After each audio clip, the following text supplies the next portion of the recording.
Hello everyone, hope you're all doing well. With this video I'm going to show you how to use Adobe Illustrator to create some simple vector artwork so that we can cut out some basic shapes using our laser. So the first thing you want to do is open up Adobe Illustrator, and it really doesn't matter what version of Illustrator that you're going to be using, because we're just going to be using some simple rectangular tools and shape builder. So once Adobe Illustrator is loaded, you're going to be prompted with some sort of interface that asks you what you're going to be doing, whether you're going to be creating a letter-sized document or a variety of other things. I'm using the latest version of Illustrator, so you're going to see a couple of newer things here that you might not see on a earlier version.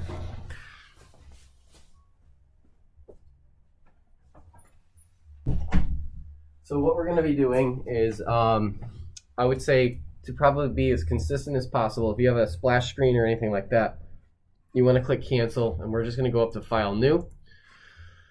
And at this point, everybody that clicks File New will be seeing some sort of window here that asks you how big of a document we're going to create, maybe what unit and so forth. So you want to look around and see if you can change to a different unit set, and you should be selecting inches moving forward.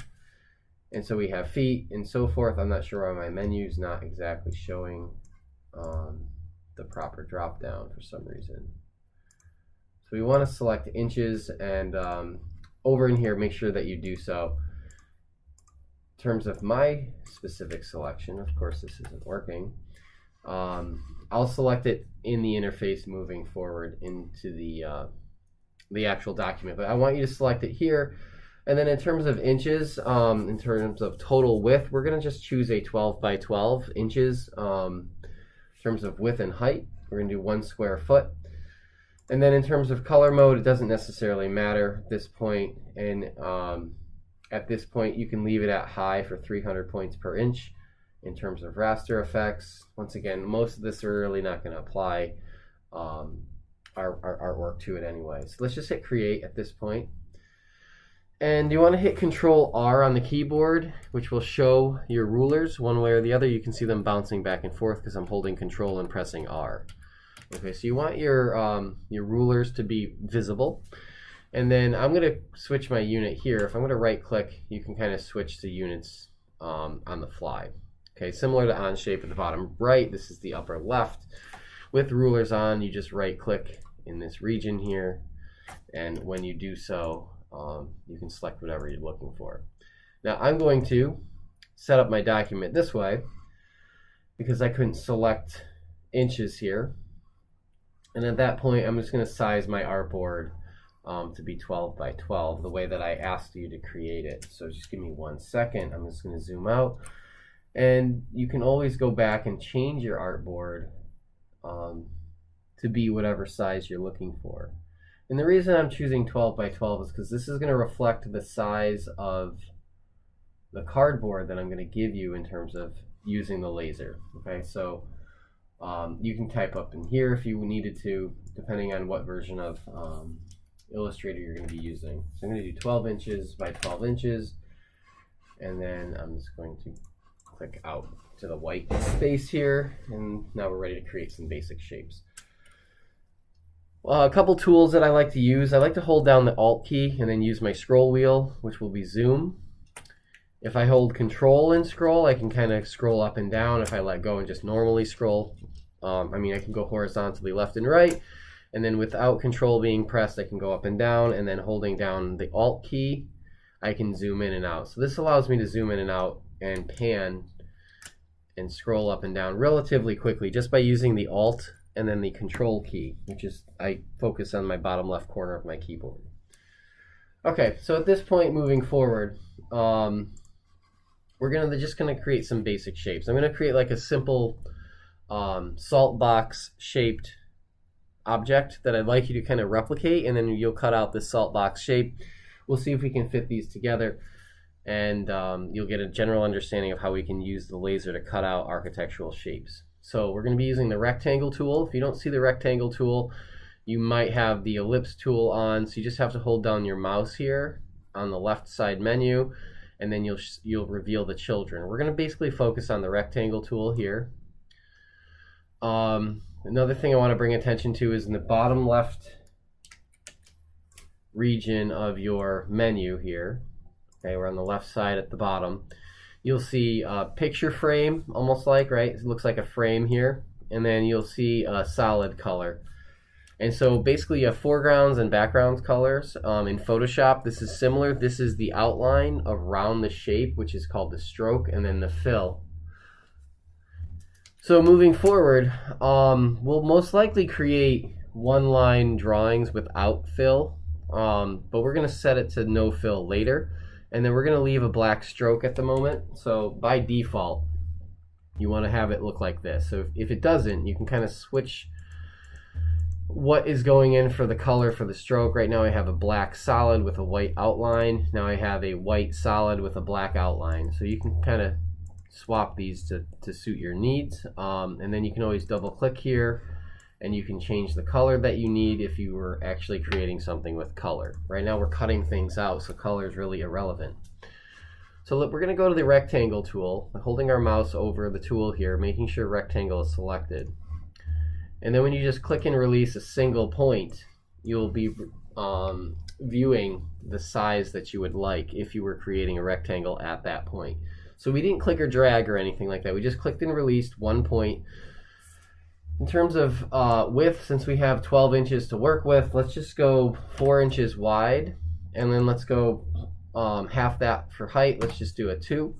Make sure it says inches here, not feet or any other unit. And when you say OK, you're going to be prompted with a 4-inch by 2-inch rectangle. Okay, we're going to select our black arrow at the top, which is the V. If you press V on the keyboard, the selection tool. When you press V on the keyboard, you can bounce between any previous tool to the selection tool. So whatever we're using when we switch to the black arrow, if I was on a rectangle tool and I press the letter V, you'll see that I switched over to that, and then it allows me to kind of move things around.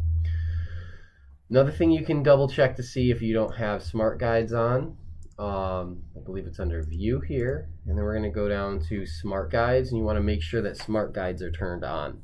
This allows you to snap to things and line things up. It's very, very useful. If you don't have it on, turn it on. Control U, as you can see here, is a shortcut. So if you press Control U, you can toggle this on and off. I always leave it on. It's helpful to keep things lined up, especially when it comes to making things that are going to be cut out with the laser. So here's the front of our building. Okay, at this point, we can put windows and things in it later. We're going to create the, actually we're going to create just like a simple lean-to that you would see like in the White Mountains that would be kind of used for backpackers and things like that to stay overnight. So let's just kind of make the front a little bit bigger than the back. We're going to have the back a little bit shorter so that the roof is pitched and rain can roll off the back of it. So if this is a 4x2, this isn't going to be like a steep pitch or anything. We're just going to grab our single rectangle tool again. We're just going to click and release. We're going to keep the same width because the building is the same width. But in terms of height, let's just pick 1.5.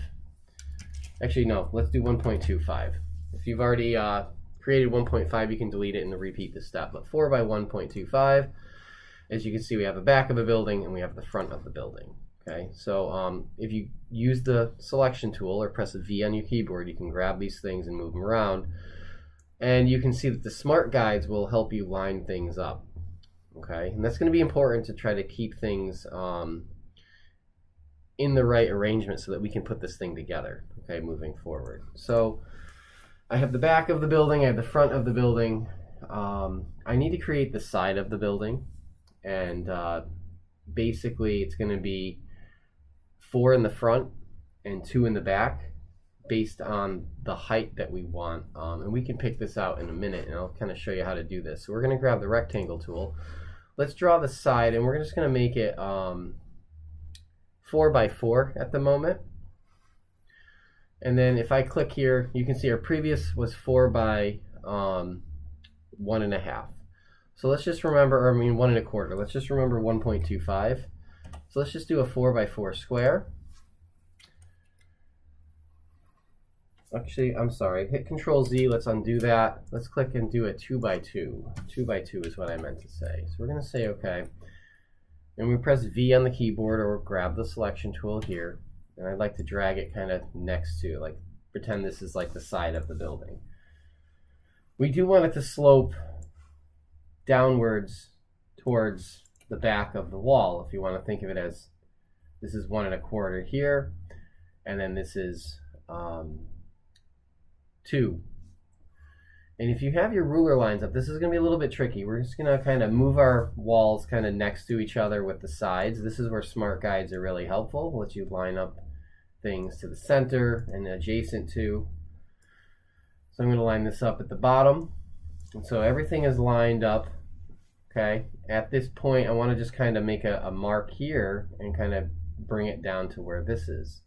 So I want to carry this line over to the left. I'm going to use ruler guides. If you click into the ruler area and then drag, you're going to get this little faint line that you can snap to. So I'm going to snap to here.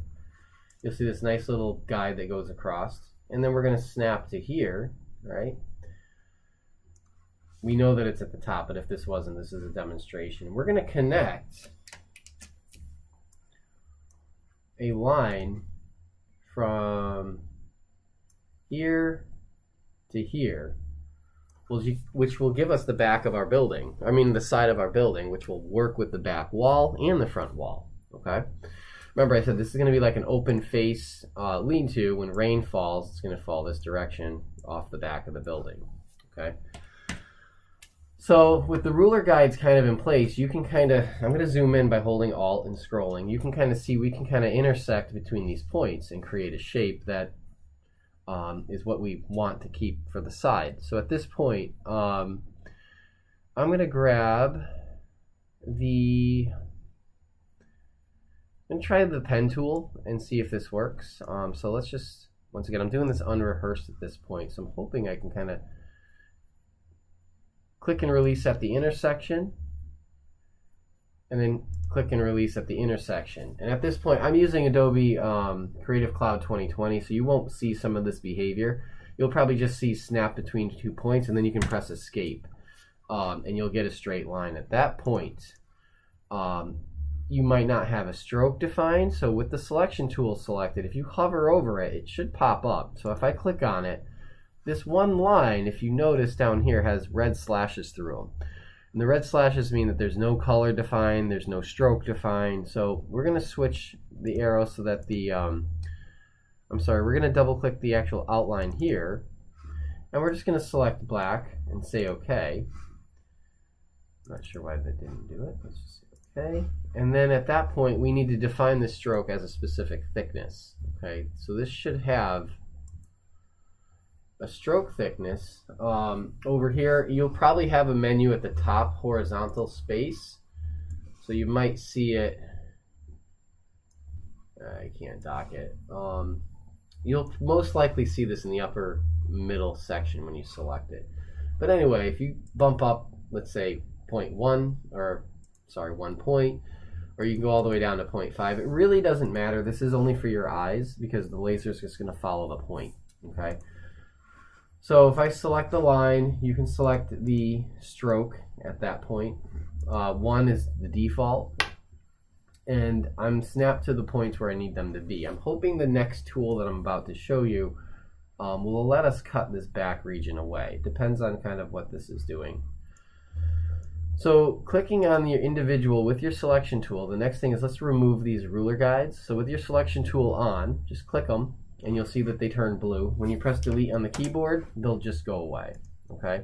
In Photoshop, they have to be dragged away. In Illustrator, they're literally selected, and then you delete them. So what I'm hoping to do is select this line that intersects this shape, and then remove this section here. So I'm going to do a window select. If you can see, I can click in an area that doesn't have artwork and drag. I can select everything, including the area that we're going to cut away. And then we're going to look for the shape builder tool, okay? And that is triggered with a Shift M. But we're going to select the shape builder tool. I liken it to like a snowman that's fallen over on its side. And if you can see, I have, with the shape builder tool on, when I hover my mouse, I can reveal shaded areas. So if I hold down the Alt key, you're going to look at my cursor here. I have a plus symbol on my cursor. If I hold Alt, I get the alternative, which is negative. And now when I click on this region, it'll just disappear. Okay, so once again, I'm going to undo that process so you can see what I did.